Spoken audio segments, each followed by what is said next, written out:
जय हिंद मित्रांनो, तुमचं महा government exam या यूट्यूब चॅनलवर स्वागत आहे। तर आपण काही वनरक्षक भरतीमध्ये विचारण्यात येतील असे काही महत्त्वाचे प्रश्न बघणार आहोत। तर वेळ न वाया तर चला व्हिडिओला सुरू करूया। पहिला प्रश्न आहे, पुढीलपैकी कोणते युनेस्को जागतिक वारसा स्थळ नाही? दिलेल्या पर्यायामधून कोणतं युनेस्को जागतिक वारसा स्थळ नाही हे बघायचं आहे। तर याचा करेक्ट आन्सर असेल ऑप्शन क्रमांक बी, कन्हैया राष्ट्रीय उद्यान।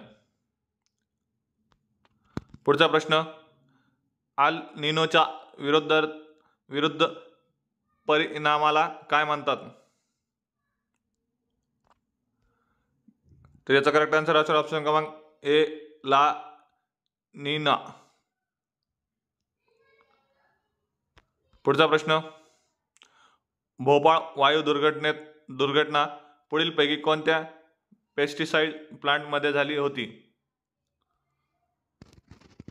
कोणत्या याच्यामध्ये झाली होती ते? तर याचा करेक्ट आन्सर असेल ऑप्शन क्रमांक ए, युनियन कार्बाइड इंडियन लिमिटेड। पुढचा प्रश्न, महाराष्ट्रातील खापरखेडा औष्णिक ऊर्जा प्रकल्प खालीलपैकी कोणत्या जिल्ह्यात आहे?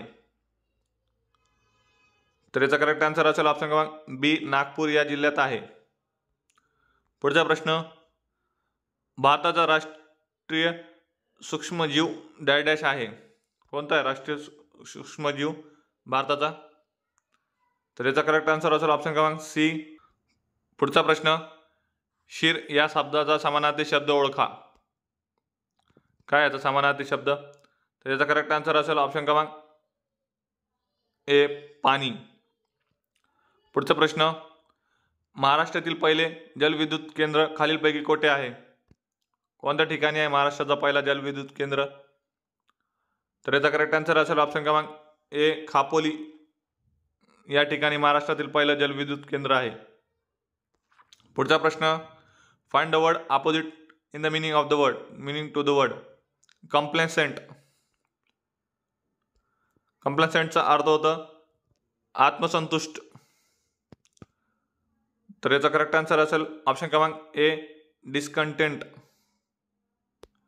पुढचा प्रश्न, जगातील सर्वात दाट सदाहरित वने खालीलपैकी कोणत्या देशात आढळतात?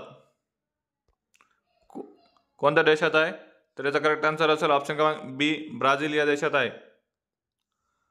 पुढचा प्रश्न, कोणत्या वृक्षापासून मुबलक प्रमाणात डिंक मिळतो?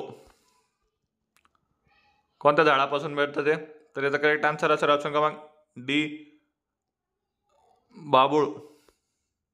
पुढचा प्रश्न, वन संरक्षण अधिनियम केव्हा पारित करण्यात आला? तर याचा 1980 मध्ये वन संरक्षण अधिनियम पारित करण्यात आले होते।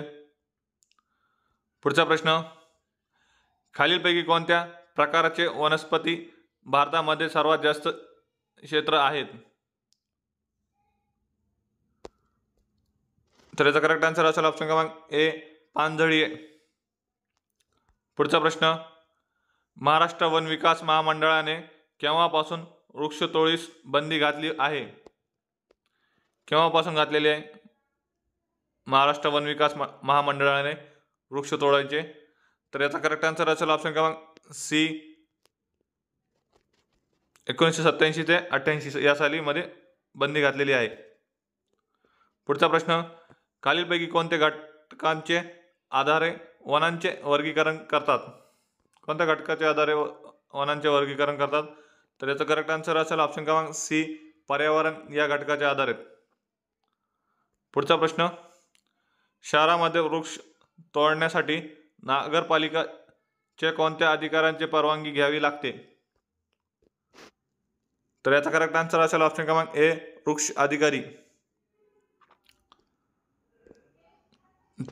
थँक्यू फ्रेंड्स, जर व्हिडिओ आवडला असेल तर लाईक करा, शेअर करा आणि असेच प्रश्नांसाठी चॅनलला सबस्क्राईब करा। Thank you so much.